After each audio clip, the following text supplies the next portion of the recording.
السلام علیکم ورحمۃ اللہ وبرکاتہ۔ وعلیکم السلام ورحمۃ اللہ وبرکاتہ۔ مفتی صاحب کاروبار کے لیے کوئی وظیفہ بتا دیں، کام کے لیے اور اپنے مکان کے لیے بھی۔ اپنا مکان بنانا کوئی ضروری نہیں، میرا اپنا ذاتی مکان نہیں ہے، تم مجھ سے وظیفے مانگ رہے ہو؟ کرائے پہ رہو، مزے اڑاؤ، اور کیا۔ اپنا مکان تو بے وقوف لوگ بناتے ہیں بہت پیسہ دے دیا اللہ نے اضافی، تو پھر بنا لو، ادھر ادھر ضائع ہو جائے گا، چلو اپنا مکان بنا لو، ورنہ مکان بے وقوف لوگوں کا کام ہے یار۔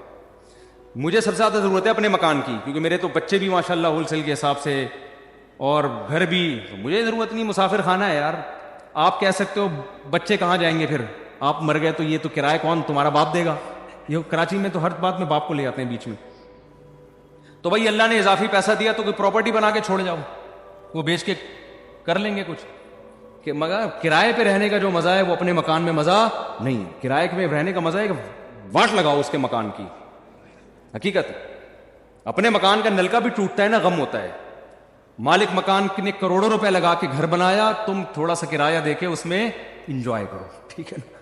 کئی سال کرایہ دیتے رہو گے، اس کے کروڑوں روپے پورے نہیں ہوں گے، اور تمہاری ایج پوری ہو جائے گی اور تم قبر میں چلے جاؤ گے۔ پھر تم بولو گے خام خواہ میں نے کروڑوں روپے لگا کے اپنا ذاتی مکان میں خرچ کیا، مجھے کیا پتا تھا اتنے تھوڑے سے دن رہنا ہے۔ تو ہم تو جب بھی گھر میں جاتے ہیں ہم یہی سوچتے ہیں پتہ نہیں کل صبح اٹھیں گے نہ اٹھیں، کیا خیال ہے بھائی، زندہ رہیں گے نہ رہیں؟ ابے ان دیواروں سے کیا دل لگانا ہے یار، کیا دل لگانا ہے اینٹوں سے؟ میری اینٹ ہے، میری ٹائل ہے، بھاڑ میں جائے تیری اینٹ۔ زندگی ہے کتنی تھوڑی، بہت زیادہ جی لیے 80 سال نکال لیں گے۔ بول تو پراٹھے جس اسپیڈ سے ہم کھا رہے ہیں مجھے نہیں لگتا میں 80 سال تک رہوں گا، صحیح ہے نا؟ ہم کہتے ہیں پراٹھے کھا کے مر جانا، یہ بغیر پراٹھوں کے 80 سال تک زندہ رہنے سے بہتر ہے۔ اللہ بچائے، ویسے جب مرنے لگتا ہے پھر آدمی یہ نہیں سوچتا، پھر کہتا ہے یار خیر وہ ہے نا، ایک آدمی کہتا تھا اللہ زندگی سے موت ہی بہتر ہے، بار بار کہتا تھا۔ تو کوئی درخت پہ چڑھ کے کسی نے رسی پھینک دی، اور یہ اس نے رسی دیکھی، دعا مانگ رہے ہیں اللہ زندگی سے موت ہی بہتر ہے۔ تو جب پھندا دیکھا نا، اس نے کہا یہ کیا ہے؟ اوپر سے آواز آئی، اے میرے بندے میں اللہ ہوں، میں نے تیری دعا سن لی ہے، تو یہ پھندا گلے میں ڈال، میں کھینچ لوں گا اوپر تجھے۔ تو کہتے ہیں اللہ یہاں تو کوئی مذاق بھی نہیں کر سکتا۔ تو بہرحال زندگی کا کوئی بھروسہ، بہت جی لی 80 سال جی لیں گے تو 80 میں کتنا ٹائم رہ گیا، ایسے ٹھک ٹھک ٹھک ٹھک کر کے ٹائم گزرتا ہے، اور وہ بھی بہت ہی مشکل ہے۔ اگلے سال کا بھروسہ نہیں ہے یار۔ تو کیا میرا مکان، میری گاڑی، میری سے بیوی ہونی چاہیے آدمی کی، اس میں آدمی غیرت کا تقاضا یہ ہے کہ اس میں یہ باتیں نہ کریں۔ باقی مکان مالک کا ہو، رہے گا کون؟ ہم رہیں گے۔ یہ تو فائدہ ہے نا، پیسہ اس کمبخت نے لگایا بے وقوف نے، رہ کون رہا ہے؟ مزے آپ اڑا رہے ہو، صحیح ہے نا۔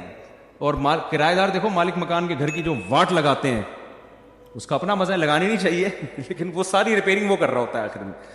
اور پھر لوگ کہتے ہیں وہ نکال دے گا تو کہاں جائیں گے؟ کوئی بات نہیں، اگلی گلی میں چلے جاؤ، وہ بھی مسافر خانہ، یہ والی گلی، وہ والی بھی، وہاں سے بھی لاش اٹھے گی ایک دن، جنازہ وہاں سے بھی۔ بلکہ کرائے کے گھر میں اور آسانی ہے کہ جہاں چاہو رہو۔ اب دیکھو میرے پاس آپشن ہے، میں لاہور میں جا کے رہوں، کہ میں فیصل آباد میں جا کے رہوں، کہ میں اسلام آباد میں جا کے رہوں، میرے پاس آپشن ہے۔ جن کا ذاتی گھر ہے ان کو تو بیچنے میں اتنا ٹائم لگے گا۔ ہم نے ادھر نوٹس دیا بھائی ہم جا رہے ہیں، اور پتلی گلی سے نکل لو، مسافر خانے چلتے پھرتے ہی مر جاؤ گے بھائی۔ تو کہیں بھی ہمارا اسٹے نہیں ہے، یہ رہنے کی جگہ بے وقوفوں کے رہنے کی جگہ ہے۔ جو دنیا کا پرلے درجے کا انٹرنیشنل بے وقوف ہے، گدھا ہے، وہ اس دنیا کو سمجھتا ہے کہ رہنے کی جگہ، جس میں تھوڑی سی سینس ہے نا، پی کے نہیں آیا ہے، اس کو پتا ہے یہ رہنے کی جگہ نہیں ہے، دل لگانے کی جگہ نہیں ہے۔ یہ بے وقوف اور گدھے ہیں جو ان اینٹوں سے دل لگاتے ہیں۔ پھر بھی میں کہتا ہوں بہت پیسہ ہے تو بنا لو، ایسا نہ ہو جن کا بنا ہوا گھر ہے وہ پھر کہیں کہ ہمیں بیوقوف کہہ دیا مفتی صاحب نے۔ ان کے بارے میں تعویل کرتا ہوں کہ ان کے پاس اتنا پیسہ تھا کہ انہوں نے کھا بھی لیا، پی بھی لیا، شادیاں بھی ہو گئیں، بچے بھی ہو گئے، اب ان کو سمجھ میں نہیں آ رہا ہے، انہوں نے کہا چلو گھر بنا لیتے ہیں، اس کا فائدہ یہ ہوگا کہ بچوں کے کام آ جائے گا پراپرٹی۔ حدیث میں یہ ترغیب ہے کہ اگر اللہ نے آپ کو پیسہ دیا، نہیں دیا تو ٹینشن نہ لو، اللہ پہ توکل کرو، اللہ نے آپ کو کھلایا، بچوں کو بھی کھلائے گا۔ لیکن صحیح حدیث ہے اگر اللہ نے پیسہ دیا ہے تو پھر حدیث میں ترغیب ہے بچوں کے لیے چھوڑ کے جاؤ، بچوں کو لاوارث مت کرو۔ تو کچھ اتنا تھوڑا بہت بچا لیں بچوں کے لیے، اس کا طریقہ ہے پلاٹ لے کے ڈال دیں، سمجھتے ہو؟ پلاٹ لے کے ڈال دیں، اس کی قیمت زیادہ تیزی سے بڑھتی ہے، جب آپ مریں گے تو وہ بہت اوپر جا چکا ہوگا، بچوں کے کام آ جائے گا۔ تو ورنہ بعض دفعہ ایسا ہوتا ہے کہ بچے رل رہے ہوتے ہیں، پاؤں میں پہننے کی چپل نہیں ہوتی ان کے پاس، تو اگر اللہ نے مال دیا ہے تو پھر بچوں کے لیے کچھ آپ کو بنا کے جانا پڑے گا، سمجھتے ہو؟ تو اس نیت سے کوئی کر لے تو ٹھیک ہے. یہ پتہ نہیں کہاں سے بات آئی تھی, یہ سوال پوچھا کیا تھا, ہم نکل کدھر کو لیے. کاروبار کا وظیفہ, مکان کا وظیفہ تو میں نہیں بتاؤں گا, ذاتی مکان ضرورت ہی نہیں ہے. کیا کاروبار کے لیے میں وظیفہ بتا دیتا ہوں. وہ وظیفہ یہ ہے کہ صبح اٹھ کے جاگنگ کرو, پہلے تو فجر کی نماز پڑھو, پھر جاگنگ کرو, پھر پٹھان ہوٹل کے 2 پراٹھے کھاؤ. اس سے آپ کو ملے گی موٹیویشن. جب کاکڑ دن ہو جائے گا, کاکڑ دن سمجھتے ہو, نئے نئے لوگ آتے رہتے ہیں, پرانے بور ہو جائیں گے. دیکھو قوالی جب شروع ہوتی تھی نا, شروع میں آرام آرام سے چلتا ہے, قوالی میں آرام آرام سے چلتا ہے نا, ایک ہی سر میں ہوتے ہوتے پھر کاکڑ دن ایک دم جوش میں آتا ہے. تو کاکڑ دن کا مطلب یہ ہوتا ہے ایک دم ہٹو بچوں کام ہو جائے اور ایک دم طبیعت میں جوش آ جائے. تو صبح فجر کی نماز پڑھو, پھر اس کے بعد کرو طبیعت سے جاگنگ, خوب پسینہ نکالو. پراٹھے نہیں کھاؤ, جو مرضی کھانا ہے کھا لو. اس تو ہو جائے گا, کیا ہو جائے گا, کاکڑ دن. آپ کی اسپیڈ بڑھ جائے گی. پھر آپ پلاننگ کرو میں نے کرنا کیا ہے, اور تہجد میں 2 رکعت پڑھ کے اللہ سے دعا بھی مانگ لو کہ اللہ مجھے رزق دے. حدیث میں آتا ہے اللہ تعالیٰ رات کے آخری حصے میں آسمان دنیا پہ آ کے کہتے ہیں حل من مسترزق ارزق لا, کوئی ہے روزی طلب کرنے والا, میں اس کو روزی دوں. وظیفوں میں ٹائم ضائع کرنے کے بجائے اس وقت 2 رکعت پڑھ کے اللہ سے کیا مانگ لو, روزی مانگ لو. ہمارے یہاں کیا کرتے ہیں, میں کسی کو بتاتا ہوں نا تہجد میں 2 رکعت پڑھ کے اللہ سے روزی مانگ لے, وہ تہجد میں 2 رکعت پڑھنے کے لیے اٹھتا ہے, اس کے بعد پھر سوتا ہے, 1 بجے اٹھتا ہے پھر وہ. تو اللہ کیا کہے گا, مانگ تو روزی رہا ہے, کام سارے نحوست والے کر رہا ہے. روزی کو دھکا دینے والی بات ہے نا. جو 1 بجے سو کے اٹھے گا, اور کراچی میں 2 بجے کسی کو فون کرتا ہوں, کہتے ہیں میں ناشتہ کر کے آ رہا ہوں, دوپہر 2 بجے میں کیا کر کے آ رہا ہوں, ناشتہ کر کے آ رہا ہوں. تو کاروبار گیا کہاں, دل. آپ کہہ سکتے ہو کہ میں فجر کے بعد جاگنگ کر کے رات کو تہجد میں 2 رکعت پڑھ کے اللہ سے دعا مانگوں گا, پھر فجر کے بعد جاگنگ کروں گا, پھر آپ کے مشورے پر 2 پراٹھے کھاؤں گا. وہ کاکڑ دن 2 پراٹھے, یہ ویسے ہی کہہ رہا ہوں میں, مزہ آتا ہے کہنے میں یار, پتہ نہیں کیوں پراٹھے میں. باقی آپ جو مرضی کھاؤ, پراٹھے تو نقصان دیتے ہیں, لیکن جو مرضی کھاؤ. اس کے بعد پھر میں جب یہ سارے کام کروں گا, میں دکان جاؤں گا تو میرے علاوہ کوئی بندہ شاپ پہ ہوگا ہی نہیں. تو کاروبار کیسے چلے گا صبح صبح؟ صحیح حدیث ہے بورک لامتی فی بکورہا, اللہ نے میری امت میں صبح کے وقتوں میں برکت. یہ میری بھی روٹین خراب ہوئی ہے, میری اپنی روٹین بھی خراب چل رہی ہے کراچی کی وجہ سے, لیکن اس کو سیٹ کرنے کی ضرورت ہے. تو صبح حدیث میں آتا ہے اللہ نے برکت رکھی ہے. اب لوگ کہتے ہیں ہم جب صبح دکان پہ بیٹھیں گے تو ہمارے علاوہ اس پوری کائنات میں کوئی بھی نہیں ہوگا, تو کسٹمر ہوگا ہی نہیں, تو کاروبار چلے گا کہاں سے؟ تو بھائی صبح اٹھنے کا مطلب ضروری نہیں کہ دکان پہ جا کے بیٹھ جائیں. صبح آپ کاروبار کی پلاننگ کرنا شروع کر دیں بیٹھ کے. آپ انٹرنیٹ پہ بیٹھ جائیں کہ یار کیا چیز پروڈکٹ مارکیٹ میں چل رہی ہے جو سستی اٹھا کے مہنگی بیچ سکتا ہوں. کاروبار کا مطلب دکان میں بیٹھنا تھوڑی ہوتا ہے, پلاننگ بھی تو کرنی ہوتی ہے نا. تو کیا ہو گیا, تو صبح آپ بیٹھو, جب جاگنگ کر کے پراٹھے کھاؤ, چائے شاید نہیں پی لو تو بھی غلط ہے, لیکن پی رہے ہیں تو کیا کریں. تو جب آپ بیٹھ گئے تو اس کے بعد پھر آپ کیا کرو, پلاننگ کرو. پلاننگ کیسے کرو, ایک ڈائری لو اور پین لو. دیکھو یہ انسان کی نیچر ہے, میں نے بارہا تجربہ کیا ہے. موبائل کی ڈائری میں جب آپ پلاننگ کرتے ہو آپ کا دماغ نہیں چلتا. یہ کچھ قدرت کی طرف سے یہ ہے. دماغ انسان کا جب ہی چلتا ہے جب اس کے ہاتھ میں قلم ہو. اٹھائیے نا, قرآن میں بلا وجہ نہیں اٹھا لی. میں نے دیکھا ہے کہ میں اگر کمپیوٹر پہ کچھ لکھ رہا ہوتا ہوں نا, کوئی دماغ جیسے کتاب لکھنی ہے, کوئی مضمون لکھنا ہے, زیادہ دماغ نہیں چلتا کمپوزنگ میں.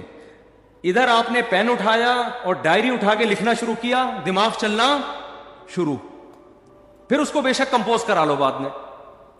تو آپ پین اٹھاؤ, ڈائری اٹھاؤ اور لکھو کہ یار میں نے کاروبار کم کرنا کیا ہے.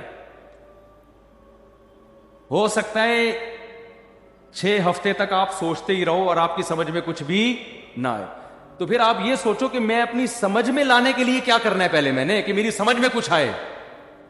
تو آپ یہ جملہ لکھو گے سوچ بچار کے کہ یار اس کے ماہرین سے میں نے مشورہ لینا ہے.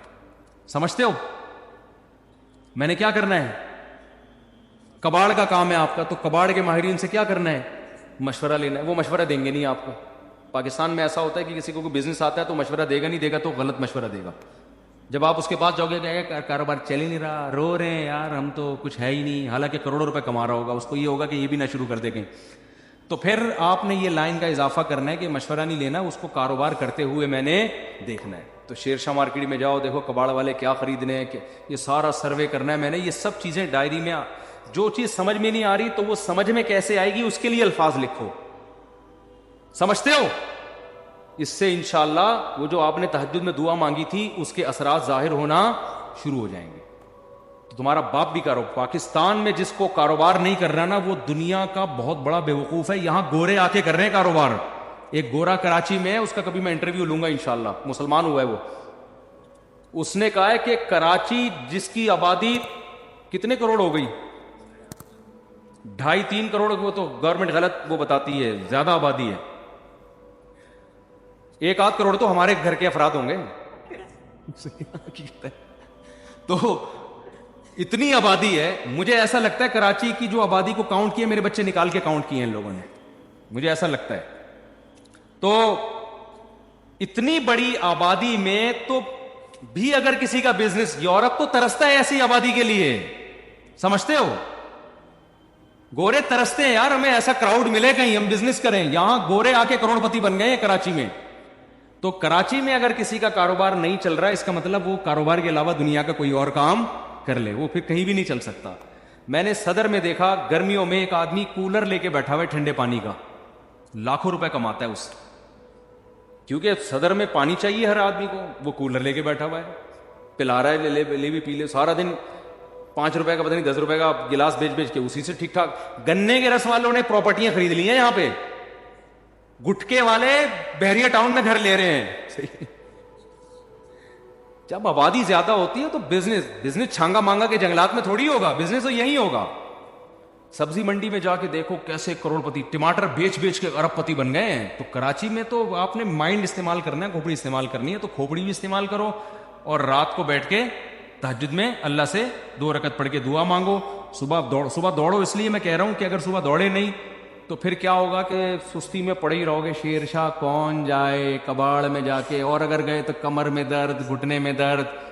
اور اس نے کہا کہ یار یہ ذرا اسٹیل تھوڑی سی اٹھائی, اور جس زاویے سے اٹھائی قیامت تک کے لیے ویسے ہی ہو گئے. ایک صاحب نے مجھے اپنا واقعہ سنایا, کہہ رہے میں حج کرنے کے لیے گیا, ان کی عمر 50 سے اوپر تھی, سچا واقعہ ہے.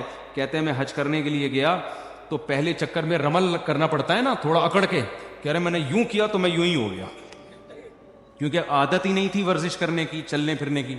کہہ رہے ہیں ایسا پٹھے میرا پہلے جھٹکے میں ہی اٹکے ہیں, اکڑے ہیں, کہ اس کے بعد میں کافی ٹائم لگا دوبارہ نارمل کنڈیشن میں آنے میں. مالشیں ہوئی, پتہ نہیں میڈیسن لیے, پھر جا کے وہ رمل ہی رہا ان کا. اب تک میرا خیال ہے رمل ہی ہوتا ہے ان کا, گھر میں بھی رمل کرتے ہوئے آئے. تو یہ حال ہو جاتا ہے انسان کا. تو اس لیے میں کہہ رہا ہوں صبح دوڑو گے تو ذرا فائدہ ہو. تو یہ وظیفہ میں نے آپ کو بتا دیا, اس پر عمل کریں. پھر بھی پیسہ نہیں آیا تو اس کا مطلب اللہ نے آپ کی قسمت میں کیا لکھی ہوئی ہے, غربت. پھر وہ نجومی والا واقعہ سوچا کریں. ایک نجومی کے پاس گیا غریب آدمی کہ بھائی میرے پاس پیسہ یہ کیا ہے, میں بہت پریشان ہوں غربت سے. اس نے کہا, اور لکیریں دیکھ کے کہا 10 سال اور پریشان رہیں گے آپ. یہ خوش ہو گیا. پھر اس کے بعد شاید پیسہ آ جائے. اس نے کہا پھر پیسہ آئے گا. اس نے کہا نہیں, پھر آپ کو غربت کی عادت ہو جائے گی, پریشانی ختم ہو جائے گی. تو آپ اس طرح سے بزنس کریں, یا تو پیسہ آ جائے گا ورنہ آپ کو خجل خواری کی عادت پڑ جائے گی. یہ بھی ٹھیک ہے, کیا خیال, اس کا اپنا مزہ ہے بھائی. یہ جو رات کو گٹر کے ڈھکن پہ بیٹھے ہوئے ہوتے ہیں, آپ کیا سمجھتے ہیں ٹینشن میں ہوتے ہیں بے روزگار لوگ؟ تو لائف کو انجوائے کر رہے ہوتے ہیں.